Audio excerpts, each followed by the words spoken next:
So here we are with stars in cars, and we're going to take off where our star today's career took off, at Zwar Park in Preston.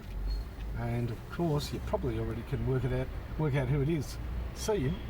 It is Laurie Serafini, a champion Fitzroy fullback. Champion fullback, it certainly was, Finey. And Sarah, a bit of a champion media figure after his playing days, but we'll get to that. This is an interesting part of the world, Preston. Yep. Known as a fairly tough area. Sarah, how did you find it growing up? Oh, I kept away from the tough areas. We landed here, like all good Italians, we landed in Carlton first off and lived at 216 Rathdown Street, Carlton. And then Dad made a few bucks and we made it out to West Preston. Extra bedroom. We had 3 sons. There's Renato, who played VFL as well, and my older brother Carlo. And I played a lot of my junior footy, as you said, at Zwar Park for West Preston YCW, Young Christian Workers. So it was the church group. And on the Saturday I played with the school, Maris Brothers Preston.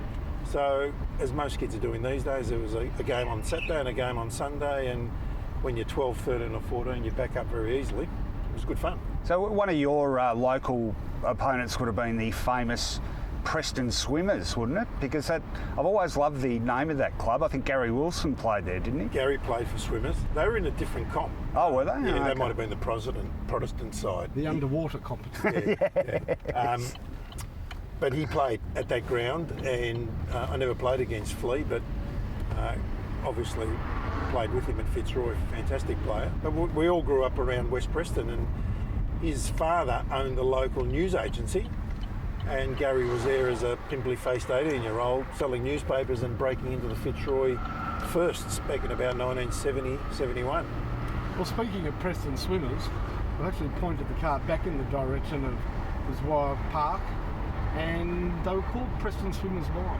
Well, as you'll see, there is no swimming pool, but back in the 70s, there was the Preston Swimming Pool, council pool, and that's probably where they got the name. It's subsequently been filled in, become a car park for, I think, a TAFE college. But good times. I'm tipping Preston Swimming Pool would have had to add a few super doses of chlorine in the summer months, Sarah. Not suggesting that people did things in the pool they shouldn't, but... Be careful. Yeah, that's exactly right. No, there were Greeks and Italians and Aussies there. They wouldn't do anything like that. Your brother Renato, at a pretty young age, gets called up to play for Fitzroy. Yes. 18-year-old, doing VCE at Assumption College, Kilmore. Comes down for the September break, goes to training because they're trying to sign him up for the next year, and comes home from training and says, I'm playing in the firsts on Saturday against Carlton. And you know which game it was? It was the infamous Fog game. Oh, 1971. Yeah. Oh, so the family went to see him play his first game but didn't see him. Sort of. Exactly. There's a great picture from that game, isn't there? I think it's Jeff Southby and whoever the Fitzroy full forward was peering off up the ground. The boundary umpires had to run down and signal to the other goal umpire what had happened up the other end, didn't they? Yeah, and I think the goal umpires met in the middle and negotiated the score. That was his first game. Oh, wow. We hadn't been to a lot of games. Being Italian, we just, we're all Carlton supporters, by the way. Jezza was my favourite. But we hadn't been to a lot of VFL games. But so there we are, all the family. And amazingly, after half time, the ground's engulfed with fog. We won, I think, and tipped Carlton out of the final 4. That's right, the year after they won the flag. Yeah. There's a story never proven, but apparently Fitzroy had hit the front. It was a pretty close game late in the last quarter, and Carlton had a flying shot at goal, but it was only a point. And the ball landed in the lap of a dad who'd taken his son to watch the game, and he took the opportunity, given the visibility problems, of switching the ball for his old, the one with the bladder protruding, swollen, fat football for a nice new Ross Faulkner or Sharon. Now, I'm driving down here because I'm hoping we can actually see where you grew up. Well, yeah, keep going. This is the plush area. We didn't quite make it here, but we're only around the corner.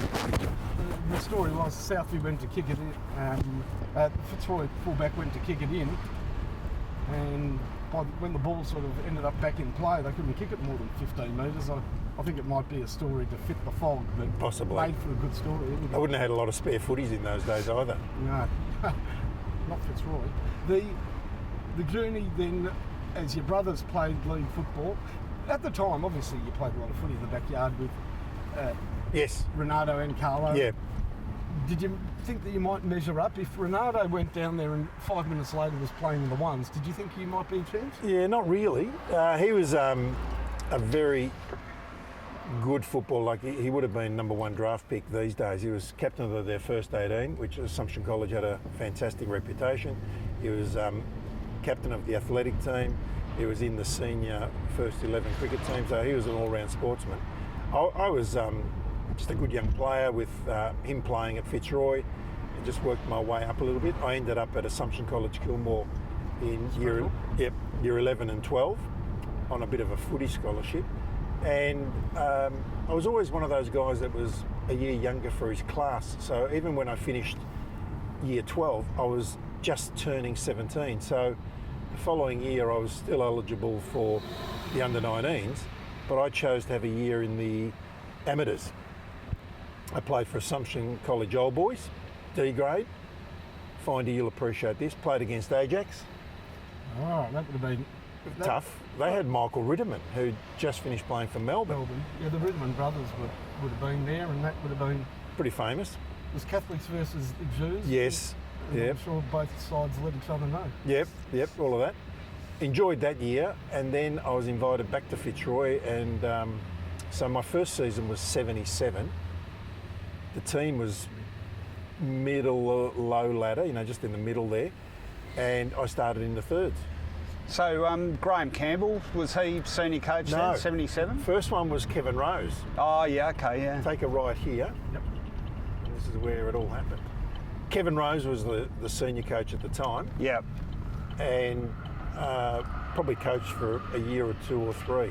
Well, you guys... Now, slow down. This is us here on the right. Oh, the old Number 4. Serafini abode. Oh, the lovely arch. Oh, Yeah. It's a lovely house. We'll just swing around and make sure that we can Have a good look at it. have a good look at it. So here we are in West Preston. Was there any football played in Heaps. the street? Heaps. This is where I learnt my goal kicking. So where were the goals? Right here. See the goal? See the lamppost and the tree? They were the goals, and we were living next door, and I was shooting from across the road. Spent endless hours here with the neighbours or just by myself with the plastic footy, Practising your goal kicking. practising my goal kicking. Just Because a waste of time. You ended up at the other end of the ground. Well, that's a great misfortune, because I must remind you that my first game was at full forward against the Doggies. Did you kick any? Kicked 4. Oh, really? 4 goals. So Wow. that it paid off. Ah. I'm still to this day bemused how I ended up at full back and half back flank. They all say that. ruined it. Aren't all defenders failed forwards? Well, there's no defender who actually wanted to be a defender. Yeah. There's just no money in it. Yeah. Or fame or Brownlow votes. What the street footy? Did you have a cooperative neighbour? Because the amount of times the ball goes in the neighbour's yard. Yeah. No, all the kids were involved. We knocked down the power lines a couple of times. Pretty happy about that. And then sprinted inside, just make sure that we weren't involved. But these games went till dark, didn't they? Yeah. You don't see them anymore, do you? No. Kids kicking the footy on the street. No, that's all. It's a real changed. shame, isn't it? Yeah. We had an affluent doctor friend across the road. He had the Ross Faulkner leather footy, but otherwise, being a young Italian migrant, we were struggling with plastic footy. It wasn't until Renato went down to Fitzroy. Not the brown plastic, not the toe killers. Yes, Yeah. the hard plastic. They hurt. Yeah, then we found some really good ones. The rubber ones were sort of up a notch, and then you graduated to a real one. The rainbow-coloured white vinyl ones. Yeah. So you had you formed this magnificent team in the early to mid-80s. Yes. There was I guess it was a watershed moment, recruiting Robert Walls and Bernie Quinlan. Yep. When they came down the club, did you feel, I mean, certainly the football public felt Fitzroy fared income here. Did you feel this was it? This was the time where you could really play in a team and enjoy some great team success? Possibly. I mean, I'm 18 at this stage, and these rock stars have arrived. One of them, I can't remember which one, arrived in a helicopter. Might have been Bernie. And then you got Robert Wall's captain of Premiership club, and all of a sudden they land there. Yeah, it was a huge change. Go straight, I'll take you to the primary school. Yeah, and they landed, and that was the start of something different, because on the back of them, we became known as a bit of the Foreign Legion, but we got Gary Sidebottom on board, we got Jerry McCarthy from Hawthorn, yeah. hang on right here. We started to form the nucleus of a really good team. And you were stiff too. I mean, like 81 beat Essendon as per usual in an elimination final, come back from 7 goals down against Collingwood in the semi, and then Ross Brewer kicks one over his head in the last second. Yeah. But 83 was the one that really got away, wasn't it? Yeah. I know North finished on top that year, but you guys beat them by 150 points during the home and away season. By that stage, so if we fast forward to 83, we've got Matt Rendell, Scott Clayton, Mick Conlon, Grant Laurie, Roosie, Pert. a young Ruse and a young Pert, and probably a young Osborne, and we really had the makings of a good team. Yeah. Now here we are at St Raphael's Catholic Church, where I did primary school, and also, not a lot of people know this, I was an altar boy. I've come through okay. Have you got a beautiful singing voice? No, I couldn't sing, but I had a really good at ringing the bell for communion. But your parents would have been very proud of you. Oh, very proud. That was actually, all jokes aside, they were. That was like next to the papacy. Very, very happy that their son's an altar boy. I'm glad you said all jokes aside, because I was going to go with one, and then I thought, no, the timing's not great, is it? I found my way to the wing after I conked out at full forward. Found my way to the wing just because I was tall and athletic. And then half-back flank, which was my favourite position. That was just great. You know, there was a defensive element, but there was an attacking element. Really loved that. And then Harvey Merrigan cracked the shits, as they all do, at full-back, and said to Robert Walls, now listen, I'm on my last legs, last year or two, certainly I can move to forward line. So he had a crack at the forward line and on the wing, and I got slated at full-back from the half-back flank. Probably did me a favour, because I really built my career there and had some really good games and played for Victoria, and some great memories. Just on 83 again, so I mean, you smashed North, you'd beaten Essendon, qualifying final against Hawthorn, Bernie kicked five in the last quarter, didn't he? We'd beaten Hawthorn during the year. Yeah, and then a couple of, who was it, Michael Nettlefile, the deliberate out of bounds. Yeah, walked that out, disguised beautifully, but got paid deliberate, and I think Tuck took the free Yes. kick, but he wasn't the nearest player. No, I think Richard Loveridge was, but Tucky sort of said, listen, I'll take over. Glenn James, I think, might have been the umpire. Glenn was the umpire, who's a nice guy. Bad mistake, but nice guy. And then there was in the back too to, have been I think, 90. Richard Loveridge in the end. Oh, was it? And I think Yeah. Hinchin or someone went into him, but you went down by a kick, and then the next week, Essendon sort of famously went the biff, literally and metaphorically, and Wolsey nearly had a box on with Roger Merritt. Yeah, half time. But I'm saying in a very long-winded way, you guys were definitely good enough to win that flag, weren't you? Yeah, we were running hot. We were really stiff. Couple of decisions, probably the senior experience of Hawthorn in the finals, and Essendon for that matter. We were a little bit awestruck, but we were definitely good enough. On the day we could have pinched that. We had Bernie Quinlan, fantastic at full forward. Sidey had come over from Geelong, and I remember, and Robert Walls will tell the story, that recruited Sidey, and Sidey was absolutely shot in terms of confidence, and Wallsy said, listen, this is your last chance, we want you to play, we reckon you can be centre forward in a really good young team, what do you think about it? And Sidey said, love another chance, and he was just magnificent, did all the hard yards, did all the hard work, and then you'd have Mick Conlon or Scotty Clayton running past. Fantastic season, and we was just stiff. 86 was the same. We swapped coaches, so Wolsey had gone to Carlton at that stage, and we picked up David Parkin. Yeah. Parko was an absolute fantastic coach, premiership coach, and again a young team, but again with Wolsey and Purdy and Tim Peakin, Richard Osborne maturing, we had another good year and just missed out on the finals again. Beat Essendon. Yeah. Beat the Swans. Just didn't make it. Yeah, Hawthorn got your measure in got the us at preliminary. VFL There's Park. always someone just slightly better, wasn't there? Yeah. So, what do you got there? Just sharing a bit of chocolate here post-Easter. Thank you very much. Oh, The Italians are so generous with food, aren't they? We love our food. Yeah. Love our food. Thanks, Sarah. You retired in what year? 88. Okay, so you were a smooth talker, fairly presentable looking young chap. For a footballer. You ended up in the media pretty quickly, and you're actually a colleague of mine on a Sunday Age for quite Yeah. some time. They did doing match reports, didn't they? Yeah, that was great fun. I did retire and just ran out of petrol tickets and completely injury-ridden. Got married, had babies pretty quickly, and then the Sunday Age launched, and I was invited down with a few other past players to become the match day reporter. That was great fun. Yeah. Got to cover the games and pretend to be an authority. Did you ever do any of the around the grounds for I did the it radio a little station? bit, ABC. Let's and go to Laurie Serafini now down at Footscray it was, so Whitten Oval. Go on, do it. Scores are, Just your goals and best, thanks, Sarah. all right, goals and best. Best on ground, Serafini, couldn't stop him. Rohan Connolly tried hard all day, and Finey put in and won the game. Last kick after the siren, and he's already drinking too much beer and celebrating far too much. did Graham Allen kick it to me? Graham kicked across goal, came off, you played on beautifully, and kicked the winning goal.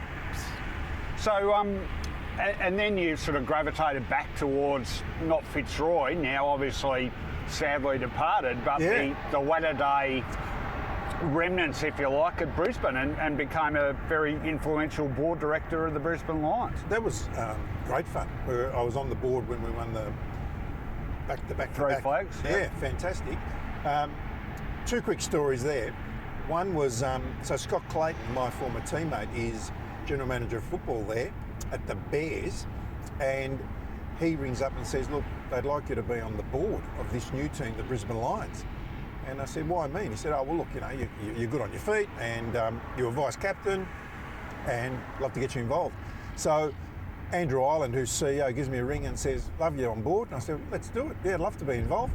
And then fast forward that, first year we win the wooden spoon and we sack John Northey halfway through the season.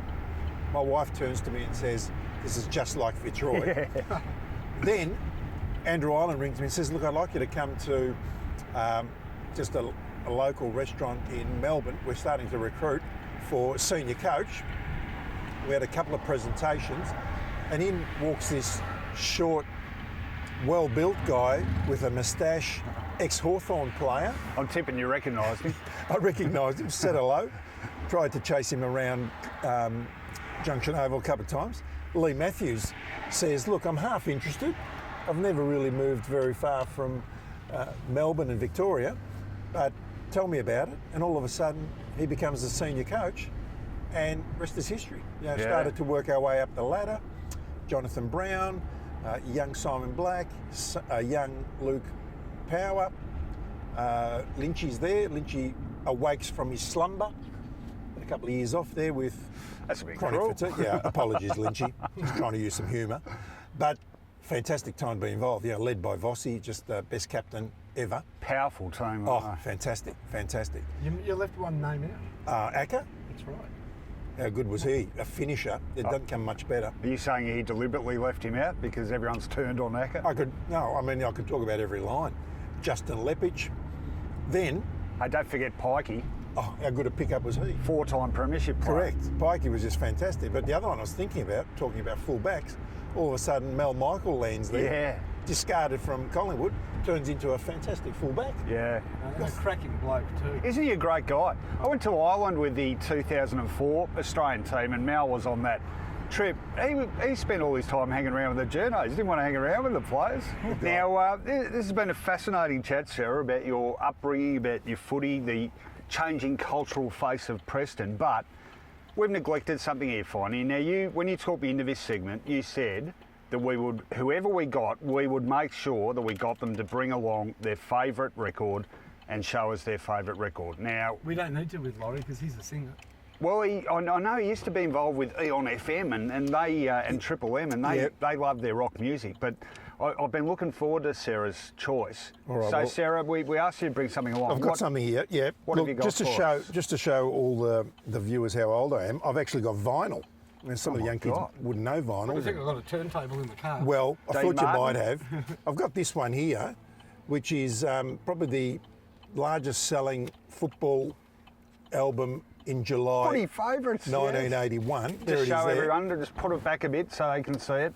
I actually did buy that myself There I in a am when I was bargain younger. bin for $3.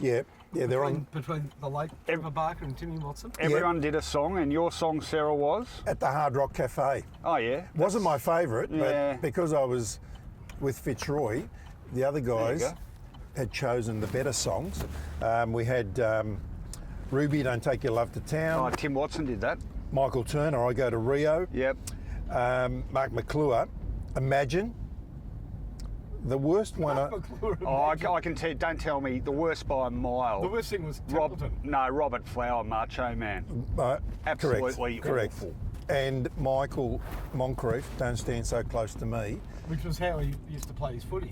he didn't like it, all that side shit. Sorry, Michael, I stick up for you, but All right, he had a bad night that night. We got the joke out of the way, but you have bought I've bought a serious one, haven't you? What have you got? I did. Look, I had to bring a CD, obviously, and I thought of pre-match. So Junction Oval, 1986, we're just about to rev up play. music, yep. I thought Midnight Oil. Oh, yes, thank you very much. Best of the oils. And I thought possibly this track coming up, Here we go. No Time for Games. Turn you might up, know it. Finey. Oh, yeah. Get ready to sing. Let's rock!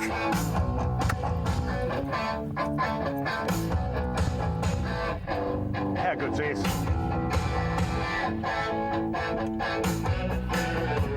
Bit of a guitar Imagine riff. Peter Garrett. Keep it going, Finey. You stick on the road, Viney. No dancing for me. We know all the lyrics, don't we? We're going to sing along. Yeah. You boys, go for it. Here it comes. Okay, here we go. The raising of children, rearing of young, used to be simple. Look what it's become. Choice of career, proper vocation, out of your hands, all for the needs of the nation.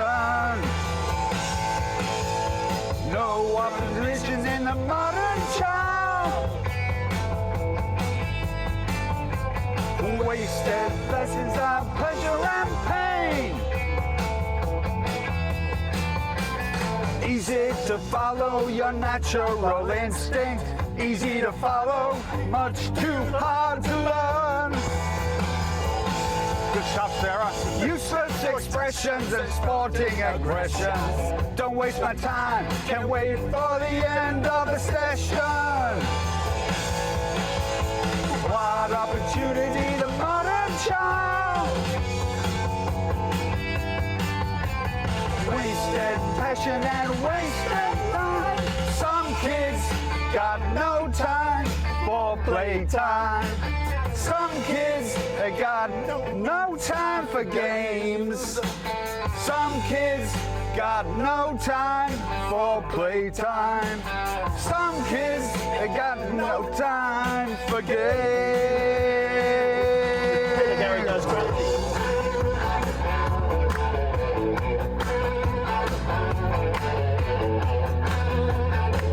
Easy to follow your natural instinct.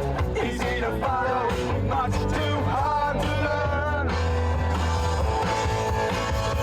What opportunity for a child. Wasted passion and wasted time. Some kids got no time for playtime. Some kids got no time for games. Some kids got no time for playtime. Some kids got no time for games. Some kids got no time. Laurie, you're an absolute Gee. Oh, Sarah, you've turned into my favourite player ever after playing that. That was fun. Took me back to pre-match 1986. Oh, I'm going to go home and put on the whole of that Bird Noises EP, Sarah. Great stuff. Game, set and match, Serafini. I think we covered everything. Brilliant. That's brilliant.